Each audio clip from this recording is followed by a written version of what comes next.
Hello friends, स्वागत है आपके अपने यूट्यूब चैनल गुप्ता क्लासेस में। आज हम सीटेट का 2019 का ईवीएस का पार्ट सोल्व करेंगे। तो चलिए शुरू करते हैं। क्वेश्चन नंबर 1, बच्चों को पर्यावरण अध्ययन सीखने में प्रभावशाली तरीके से जोड़ा जा सकता है, यानी कि बच्चों को इफ़ेक्टिवली आप कैसे पढ़ा सकते हैं।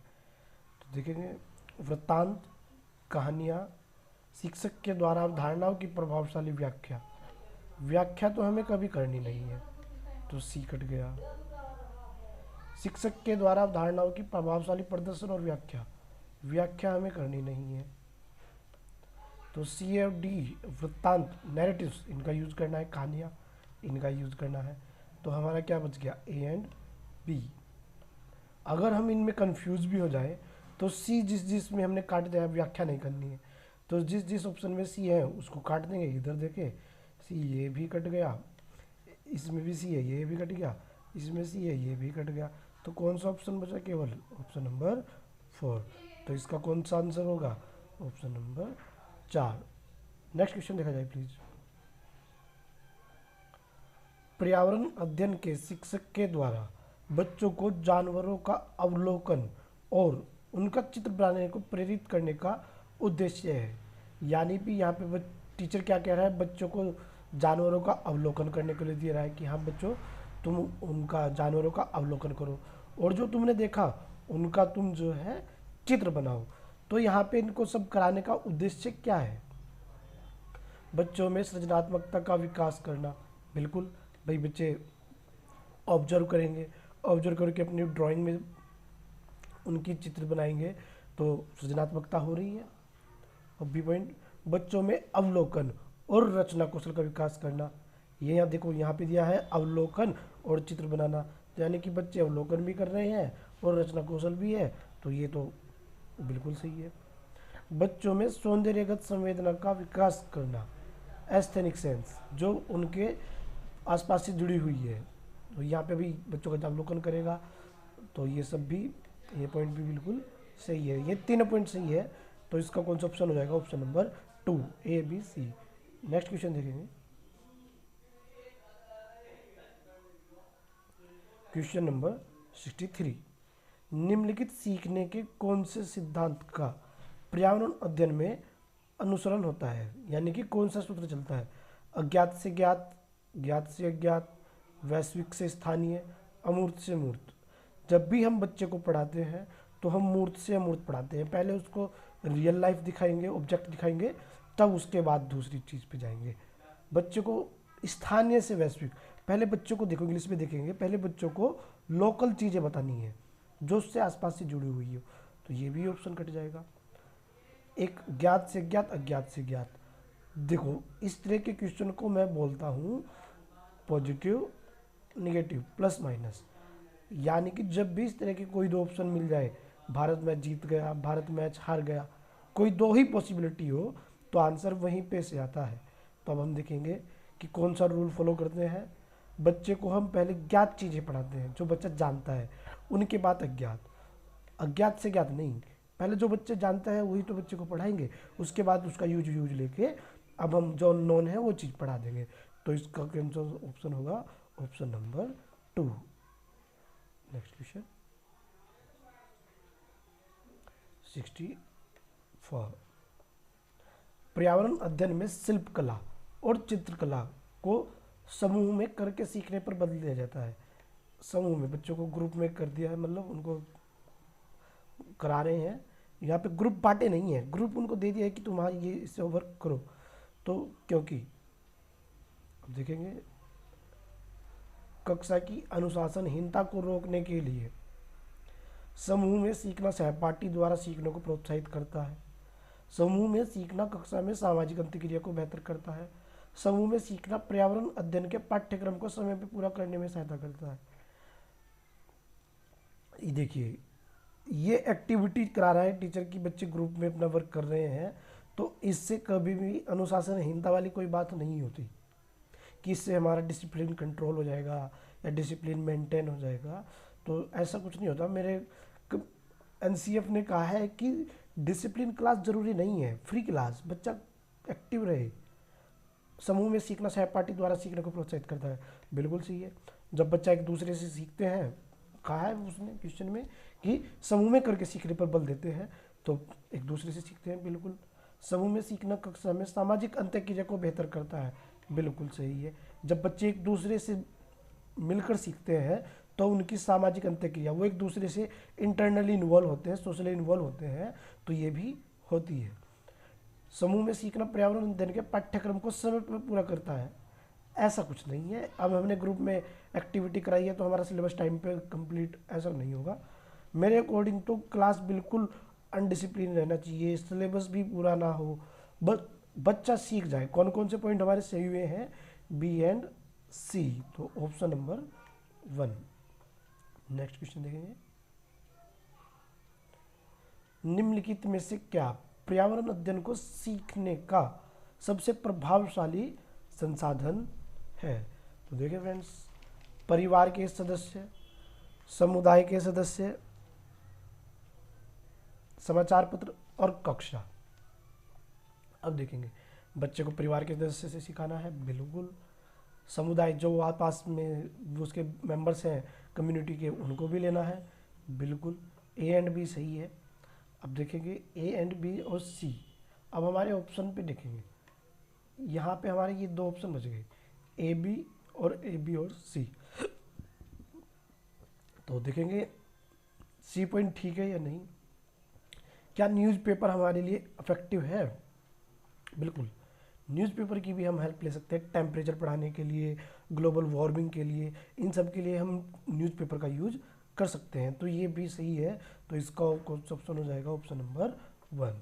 तो इसका कौन सा ठीक हो जाएगा, ऑप्शन नंबर 1। नेक्स्ट क्वेश्चन देखा जाए प्लीज।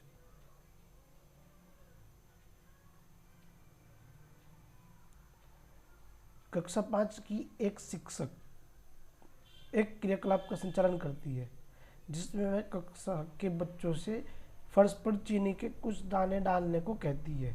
बच्चों को कहती है कि आप फर्श पर चीनी के कुछ दाने डाल दीजिए और उन चींटियों के आने का इंतजार करने को कहती है। यानी कि यहाँ पे उसने कोई एक एक्टिविटी कराई है, ये लिख भी दिया है, क्रियाकलाप का संचालन करती है, एक एक्टिविटी कराई है। तो ये बच्चों को इस क्रियाकलाप से अर्थपूर्ण सीखने को मदद मिल सकता है। हमें जब भी सिखाना, ये कीवर्ड है, अर्थपूर्ण सीखना, मीनिंगफुल लर्निंग। हमें बच्चों को रटाना नहीं है, अर्थपूर्ण सिखाना है, तो मिल सकता है यदि शिक्षक। अब देखेंगे टीचर ने क्या किया है, बच्चों को बोला है कि आप दाने डाल दो चीनी के और जो चींटी है उनके आने का वेट करो। अब बच्चा इससे कब सीख सकता है अर्थपूर्ण, तब देखेंगे। बच्चों को क्रियाकलाप का अवलोकन, अनुभव साझा और उस पर चर्चा करने को प्रेरित करती है, ये देखेंगे भी। बच्चों को क्रियाकलाप से संबंधित प्रश्नों को घर से करने के लिए कहती है। अब कोई भी एक्टिविटी वो स्कूल में करा रही है तो यहाँ पे घर से क्वेश्चन कराने का कोई मतलब नहीं होगा, तो ये क्वेश्चन कट जाएगा। घर से करने के लिए नहीं कहेंगे तो ये कट जाएगा। क्रियाकलाप का अवलोकन करने के लिए कहती है, हाँ बिल्कुल सही है। अनुभव साझा करने के लिए कहती है, बिल्कुल सही है। लेकिन फ्रेंड्स ये दोनों ऑप्शन यहाँ इसमें दिए गए हैं, क्रियाकलाप का अवलोकन, अनुभव साझा और चर्चा, इसमें सब चीज़ कर दी है, तो इसका आंसर हो जाएगा ऑप्शन नंबर 1। देखेंगे क्योंकि यहाँ पे हमें करना है बच्चे को अर्थपूर्ण सीखना। यहाँ पे बच्चा क्रियाकलाप का अवलोकन कर रहा है, अनुभव साझा कर रहा है। यहाँ पे देखेंगे ऑप्शन 1 में क्रियाकलाप का अवलोकन, अनुभव साझा और चर्चा, इसमें तीनों पॉइंट आ गए, तो इसका आंसर हो जाएगा ऑप्शन नंबर 1। नेक्स्ट क्वेश्चन, निम्नलिखित में से कौन सा पर्यावरण अध्ययन में सीखने का रचनात्मक आकलन? रचनात्मक आकलन ये हम इंग्लिश में देख लेंगे, इसको बोलते हैं फॉर्मेटिव असेसमेंट ऑफ लर्निंग। जो ये फॉर्मेटिव असेसमेंट होता है, ये होता है हमारा ड्यूरिंग, जब बच्चे को हम कभी सिखा रहे होते हैं, तो इसका कब नहीं होगा, तो ये वाला देखेंगे, वर्ण अभिलेख, वार्षिक उपलब्धि परीक्षण, पोर्टफोलियो, कर्म निर्धारण, मापनी। तो वार्षिक उपलब्धि परीक्षण वर्ष के लास्ट में होता है। हमारा रचनात्मक आकलन हो जाता है ड्यूरिंग, सीखने के दौरान, तो इसका साधन कौन सा नहीं होगा, वार्षिक उपलब्धि परीक्षण, क्योंकि ये वर्ष के बाद में होता है। और क्वेश्चन में पूछा गया है फॉर्मेटिव असेसमेंट। फॉर्मेटिव असेसमेंट कब होता है? जब बच्चे को पढ़ाते के दौरान ही टेस्ट ले लिया जाता है, जैसे बच्चों के FA होते हैं वो, उससे रिलेटेड। नेक्स्ट क्वेश्चन, निम्नलिखित में से किसको पर्यावरण अध्ययन में बच्चों के आकलन में दूर करना चाहिए? किससे हमें उनको अवॉइड करना चाहिए? देखिए, अवॉइड किसको अवॉइड करना है? जब हम बच्चे को EVS करा रहे हैं, संकेतकों का उपयोग, गुणात्मक आकलन, सही या उत्तर में गलत में आंकना। कक्षा 5 के EVS पाठ्य पुस्तक में प्रत्येक पाठ के अंत में जगह आज हमने क्या सीखा। तो यहाँ पे हमें देखेंगे किसको दूर करना चाहिए। अब हम देखें यहाँ पे संकेतकों का उपयोग, बिल्कुल आकलन के संकेतक उनका भी यूज करना है। गुणात्मक आकलन ये भी करते हैं। आज हमने क्या सीखा इस पर चर्चा, ये भी करते हैं। लेकिन ये हाँ या नहीं, सही या गलत के उत्तर ये नहीं करने, इससे बच्चा कन्वर्जेंट थिंकिंग हो जाएगी। लेकिन हमें बच्चे को डाइवर्जेंट करना है, केवल हाँ या नहीं, सही या गलत, इस टाइप के क्वेश्चन में मतलब इनको आंकना में नहीं चाहिए। तो इसका कौन सा ऑप्शन हो जाएगा? Option number 3। नेक्स्ट क्वेश्चन देखा जाए प्लीज। निम्नलिखित में से पक्षियों की कौन सी प्रजाति झटके से अपने गर्दन आगे पीछे करती है? बसंत गोरी, मैना, उल्लू, कौवा। देखिए फ्रेंड्स, कौवा क्या करता है? कौवा अपनी ऊंची डाल पर घोंसला बनाता है। उल्लू क्या करता है? उल्लू अपनी गर्दन को काफ़ी पीछे तक घुमा लेता है। इसका आंसर उल्लू नहीं होगा। उल्लू क्या करता है? अपनी गर्दन को काफ़ी पीछे तक घुमा लेता है। लेकिन क्वेश्चन में क्या पूछा गया है? झटके से। ये जब पेपर में क्वेश्चन आया था तो बहुत बच्चों ने इसको गलत किया था, लेकिन मैंने ये मतलब लास्ट डे ही बताया था बच्चों को कि मैना जो होती है, मैना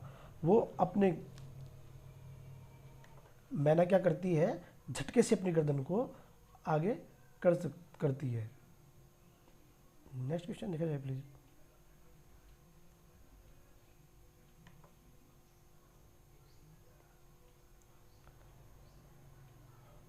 नीचे दी गई सूची पर विचार कीजिए। कछुआ, घड़ियाल, कौवा, बत्तख, मछली। Tortoise, crocodile, crow, duck, fish. इस सूची में से कौन सा दूसरों से भिन्न है? कौन दूसरे से अलग है? घड़ियाल ये भी पानी में पाया जाता है, कछुआ ये भी पानी में पाया जाता है, मछली ये भी पानी में पाया जाता है। कौवा इनसे अलग है क्योंकि कौवा उड़ सकता है। तो इसका ऑप्शन क्या हो जाएगा? Option number 4। ये बाकी सब मछली, बत्तख, घड़ियाल, कछुआ ये सब पानी में रह सकते हैं, लेकिन कौवा पानी में नहीं रह सकता है। ये मैचिंग वाला क्वेश्चन है। पकवान, पसंदीदा भोजन। हांगकांग। हांगकांग में क्या होता था? हांगकांग में था सांप खाते थे वहाँ पे। तो इसमें क्या है? ए पे कौन सा आ जाएगा? पकाया हुआ मांस। तो ए पे कौन सा आ गया? We, 5th point. केरल में क्या होता था? केरल के साथ होता था टैपिकोआ, तो इसके साथ आ गया फर्स्ट। कश्मीर के साथ क्या होता था? कश्मीर में हम खाते थे सरसों के तेल की बनी मछली, तो ये बन गया सेकंड। गोवा में क्या होता था? गोवा में हम खाते थे नारियल बहुत उधर, तो नारियल की तेल की मछली थर्ड। तो अब देखेंगे ए पे 5th आया है, बी पे फर्स्ट, सेकंड पे थर्ड, डी पे थर्ड है, तो ये लीजिए 4th ऑप्शन हो गया। मैच कर लेंगे। नेक्स्ट क्वेश्चन, घरों के दिए गए विवरणों पर विचार कीजिए। राजस्थान में गांव के लोग मिट्टी के घरों जिनकी छत कंटीली झाड़ियाँ की होती है। मनाली, हिमाचल प्रदेश में बांस के खंभों पर घर बनाए जाते हैं। लेह में पत्थर के 2 मंजिले घर बनाए जाते हैं, निचले की मंजिल पर जरूरत का सामान और जानवर को रखते हैं। तो इनमें देखा है कौन कौन सा कथन सही है। यहाँ पे ये जरूर ध्यान देना होता है कौन सा कथन सही है, कौन सा कथन सही नहीं है। इसी में बहुत बच्चे गड़बड़ करते हैं। तो राजस्थान के घर कंटीली झाड़ियाँ होती है, बिल्कुल सही। ये बांस के घर यहाँ नहीं होते, ये होते हैं असम के। बांस के घर कहाँ पाए जाते हैं? असम। तो इसका बी पॉइंट क्या हो गया? गलत। लेह में पत्थर के घर मस्जिद बनाए जाते हैं, बिल्कुल। और नीचे पर वो ज़रूरत का सामान रखते हैं, और जब ज़्यादा ठंड हो जाती है वो खुद भी नीचे आ जाते हैं। तो कौन कौन सी ठीक हो गई, ए एंड सी। देखिए अगर हमने ये निकाल दिया था कि बी पॉइंट गलत है, तो इसका अल्टरनेटिव वे अगर मैं बताऊं, देखो हमने कर दिया कि बी पॉइंट गलत है, तो जिस जिस ऑप्शन में बी है उसको अगर हम काट दें, फोर्थ भी कट गया, थर्ड भी कट गया, अब सी दोनों में है, इसका मतलब सी बिल्कुल ठीक होगा। अब हमें केवल क्या चेक करना होगा, ए हम चेक कर लिए हैं कि हाँ बिल्कुल सही है, तो हम इसको ऐसे भी कर सकते थे कि ऑप्शन कट करके। नेक्स्ट क्वेश्चन देखा जाए,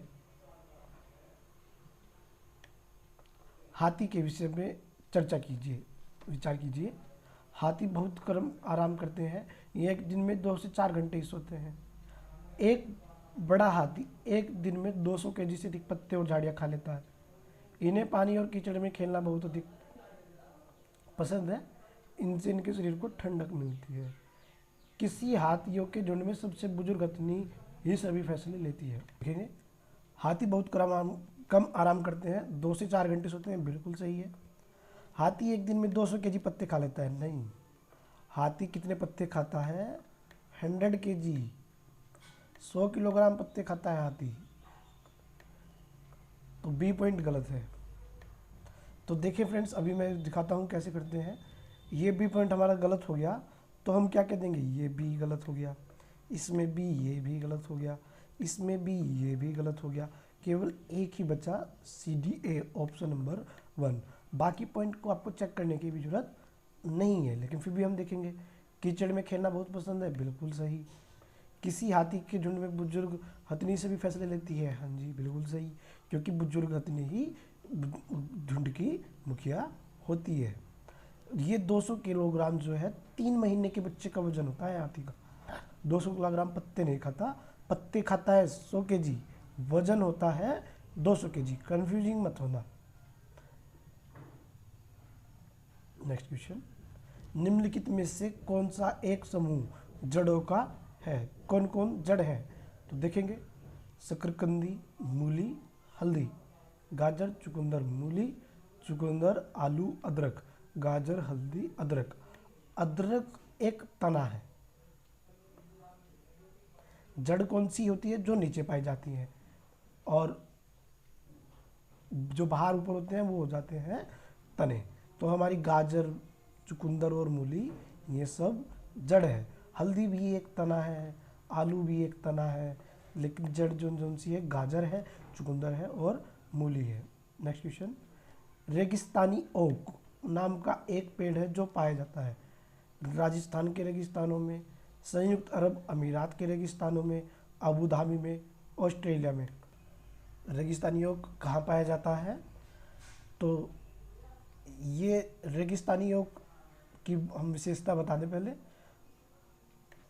रेगिस्तानी ओक, इसके तने में पानी जमा हो जाता है, इसके तने में पानी जमा हो जाता है, और जब पानी की ज़रूरत होती है तो लोग इसमें पाइप डालकर इससे पानी को निकाल लेते हैं, और इसकी जड़ें काफ़ी नीचे तक जाती है जब तक वो पानी तक ना पहुंच जाए। और ये कहाँ पाया जाता है, ये पाया जाता है ऑस्ट्रेलिया में। नेक्स्ट क्वेश्चन, कोई व्यक्ति 29 नवंबर 2019 को एक एक्सप्रेस ट्रेन से गुजरात से नागरकोइल जाने के लिए बैठा। यह ट्रेन सूरत से 19:45 बजे चली। एक तो हम ये देखेंगे कब चली, और एक डेट देखेंगे, और कहाँ कब पहुँची, 1 दिसंबर को किस टाइम पहुँची, 11:45 बजे नागरकोइल पहुँची। यदि सूरत से नागरकोइल के बीच की दूरी 2120 किलोमीटर है, तो इस ट्रेन की औसत चाल थी, तो देखेंगे। अब हम देखेंगे क्या करना है। एक तो सबसे पहले यही देखते हैं कि टाइम का जो फॉर्मेट दिया गया है वो AM PM दिया गया है या 24 आवर्स का स्टैंडर्ड फॉर्मेट दिया गया है जिस पर ट्रेन चलती है। तो ये AM PM वाला नहीं है, स्टैंडर्ड फॉर्मेट है, तो हमारा और काम ईजी हो गया। अगर AM PM होता तो हम पहले उनको कन्वर्ट कर दें। अब हम देखेंगे ट्रेन कब चली थी, 29 को। ट्रेन हमारी चली थी 29 को, पहुंची कब, 1 को, तो कितने दिन चल गई, एक चली वो 30 को और एक चली 1 को, क्योंकि नवंबर में 31 नहीं होती। तो वो कितने दिन चल गई ट्रेन? हमारी ट्रेन चल गई 2 दिन। तो जो बाद वाला टाइम है 11:45, उस बाद वाले टाइम में हम क्या कर देंगे, प्लस कर देंगे कितना, 48। तो ये कितना हो गया, देखिए इधर मैंने किया है क्वेश्चन सोल्व। अब ये प्लस 48 जब इसमें कर देंगे 48 घंटे, तो कितना आ गया, 59 घंटे 45 मिनट। अब ये जो जिस टाइम वो चली थी, किस टाइम चली थी, 19:45। ये हम इसका माइनस कर देंगे, 5 में से 5 गया 0, 4 में से 4 गए 0, 9 में से 9 0, 5 में से गया 4। तो यानी को ट्रेन को कितना लगा, 40 घंटे लगे हैं। और कुल दूरी कितनी, 2120। तो क्या होता है, दूरी बराबर चाल गुना समय। तो यहाँ से हमें कितना निकालना है, चाल। तो s बराबर क्या आ जाएगा, दूरी कितनी दी है इनकी, 2120। दूरी कितनी दी है, 2120। और टाइम हमारा कितना आ गया, 40। एक जीरो से एक जीरो कट गई, तो ये कितना हो गया, 212/4। कितना हो गया, 212/4। तो कितना आ गया, ये हमारा आ गया सोल्व करके 53। तो इसका आंसर हो जाएगा 53। नेक्स्ट क्वेश्चन देखा जाए। कर्णम निम्नलिखित में से कौन अंतरराष्ट्रीय ख्याति प्राप्त वेट लिफ्टर है? वेट लिफ्टर कौन है? वेट लिफ्टर पूछा गया है। सूर्यमणि, कर्णम मल्लेश्वरी, सुनीता विलियम्स, बछेंद्री पाल। बछेंद्री पाल नेपाल के सागरमाथा माउंट एवरेस्ट पर चढ़ी थी। सुनीता विलियम्स अंतरिक्ष में गई थी। सूर्यमणि जंगल बचाओ अभियान से संबंधित थी। कर्णम मल्लेश्वरी जो थी वो वेट लिफ्टर थी। तो इसका आंसर क्या हो जाएगा, कर्णम मल्लेश्वरी। नेक्स्ट क्वेश्चन, उच्च ज्वर, तेज बुखार के साथ कपकपी, जिसका उपचार सिनकोना पेड़ की छाल से किया जाता है। यानी कि बुखार हुआ है और उसका इलाज किससे हो रहा है, उपचार किससे हो रहा है, सिनकोना पेड़ की छाल से। तो वह कौन सा बुखार है, चिकनगुनिया, डेंगू, मियादी बुखार या मलेरिया। तो ये हमने बताया था कि मलेरिया बुखार में सिनकोना पेड़ की छाल दी जाती है और इसको उबाल कर दिया जाता है।